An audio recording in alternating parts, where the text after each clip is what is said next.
Nah, maka Bapak Ibu saya hormati, tidak boleh ada orang memberikan mudarat kepada orang lain tanpa alasan yang benar. Nah gitu Pak ya, nggak boleh. Kalau terjadi kemudaratan itu harus dihilangkan dengan cara yang benar. Maka tidak boleh memberikan kemudaratan, dan kalau ada kemudaratan itu harus dihilangkan. Itu merupakan salah satu dari 5 kaidah dalam bidang ilmu fikih Islam. Nah, itulah. Maka agama kita itu Masya Allah Pak, agama yang Masya Allah, agama yang luar biasa. Agama kita itu kan nyakup masalah keimanan, namanya akidah, keyakinan, ada masalah akhlak, sopan santun, tata krama, ada masalah ibadah, ada masalah muamalah. Nah, ibadah dan muamalah, Pak ya, 2 bidang ini, ibadah dan muamalah ini, ya, prosesnya bagaimana, tata caranya bagaimana, itu namanya bidang fikih. Itu caranya bidang fikih. Tata cara beribadah dan muamalah itu masuk dalam wilayah atau bidang fikih dari ajaran agama Islam. Nah, fikih Pak ya, wilayah fikih yang mencakup ibadah dan muamalah itu, yang Masya Allah banyak sekali lah cabang-cabangnya, itu pembahasannya banyak sekali. Nah itu para ulama juga bisa Pak. Bisa apa? Bisa menarik kesimpulan. Dari sekian bab dalam bab fikih ibadah, sekian bab dalam bab fikih muamalah itu, para ulama bisa menyimpulkan 5 kaidah. 5 kaidah besar, 5 kaidah pokok dalam pelaksanaan fikih, baik fikih ibadah dan juga muamalah. Apa itu 5 dasar pokok? 5 kaidah pokok. Yang pertama adalah kaidah al-umuru bimaqasidiha.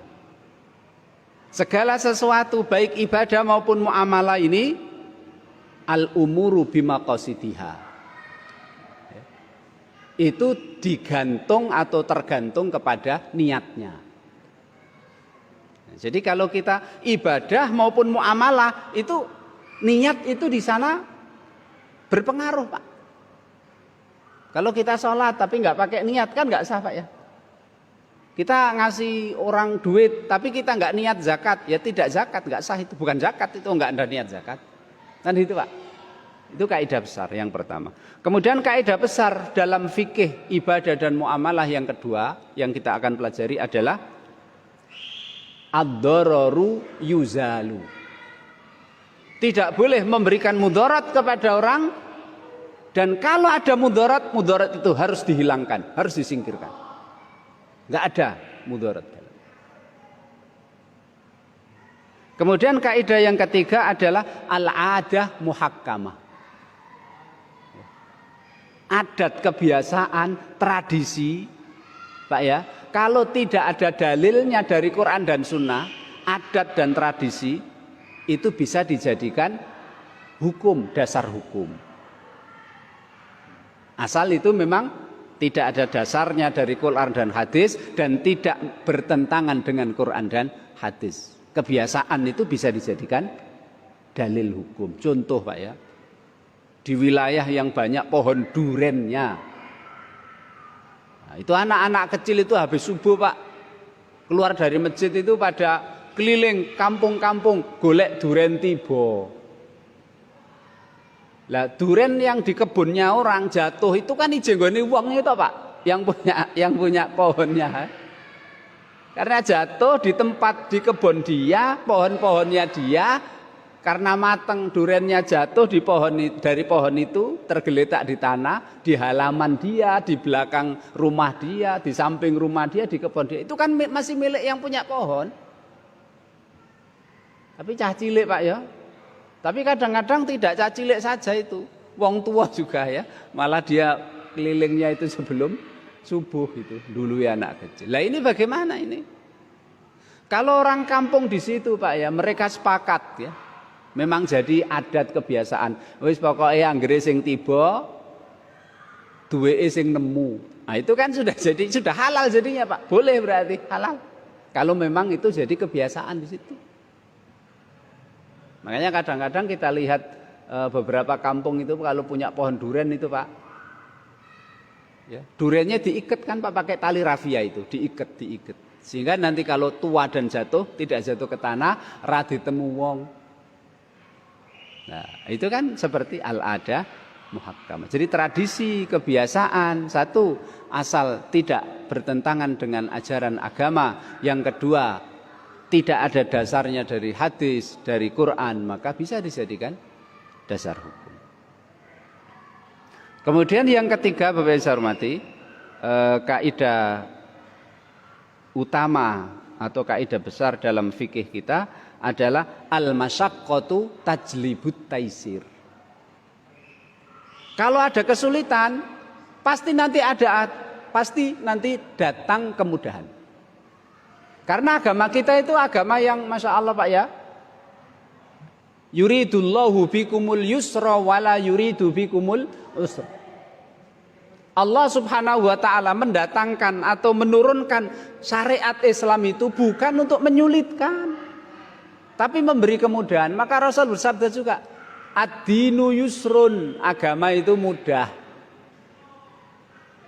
Kemudian hadis Nabi, innama bu'istu bil hanifiyati samhah, aku diutus membawa syariat yang hanifiyah, masalah ketuhanan, masalah keyakinan, hanifiyah, lurus, tidak boleh dibelak-belokkan. Kalau Allah satu ya satu, esa ya esa, nggak boleh dibelak-belokkan. Itu. Kalau masalah keyakinan tegas, lurus, nggak ada yang namanya toleransi. Kalau masalah keyakinan akidah, tapi innama bu'istu bil hanifiyati samhah, penuh dengan maaf, penuh dengan kemurahan, penuh dengan kemudahan, yaitu dalam tataran praktek kehidupan kita. Dalam tataran amaliyah, mengamalkan agama ini, itu dipenuhi dengan kemudahan dan kemurahan dari Allah Subhanahu wa ta'ala. Puasa Ramadan aja nek loro ya ora ndak wajib poso, boleh nggak poso, kan gitu, Pak. Sholat berdiri harus wajib, sholat fardu wajib berdiri, nggak bisa berdiri ya duduk, nggak bisa duduk baring. Wudhu harus pakai air. Nah, tapi kalau sakit nggak bisa pakai air, dokternya bilang awas jangan kena air, Pak. Tayamum. Itulah, Pak. Al-masyaqqatu tajlibut taisir. Kalau dalam melaksanakan agama ini kita mengalami kesulitan, Islam akan memberikan kemudahan. Kemudian kaidah besar dalam fikih yang kelima adalah al-yakinu la yuzalu au la yazulu bisyak. Yakin dengan ragu, yakin harus menang. Itu dalam masalah apapun, Pak. Yakin dengan ragu, kalau diadu, yakin harus menang, ragu kalah. Saya tadi kita kan sudah wudhu, Pak, ya, sebelum sholat maghrib wudhu. Sekarang kita duduk di sini sampai nanti masuk adzan isya. Nah, wudhunya kan saya yakin, wong tadi saya sholat maghrib kan saya yakin tadi wudhu. Ketika dikumandangkan sholat isya, saya ragu. Saya tadi batal nggak ya wudhu saya? Maka keraguan batal tidak wudhunya itu kalah, Pak, karena ragu dimenangkan dengan yakin, yaitu tadi. Karena kita yakin sudah wudhu untuk sholat maghrib. Dan ini masalah dalam masuk dalam wilayah ibadah, muamalat. Pokoknya kalau yang yakin dengan ragu, yakin harus dimenangkan, ragu harus dikalahkan. Nah, ini kaidah. Makanya insya Allah Bapak Ibu saya hormati, di sini kita akan membahas tentang 1 dari 5 kaidah besar dalam fikih muamalah dan ibadah, yaitu ad-dararu yuzalu. Enggak boleh mendatangkan mudarat maupun kesulitan. Kalau ada kesulitan, kemudaratan harus dihilangkan. Bapak-bapak, ibu-ibu yang saya hormati,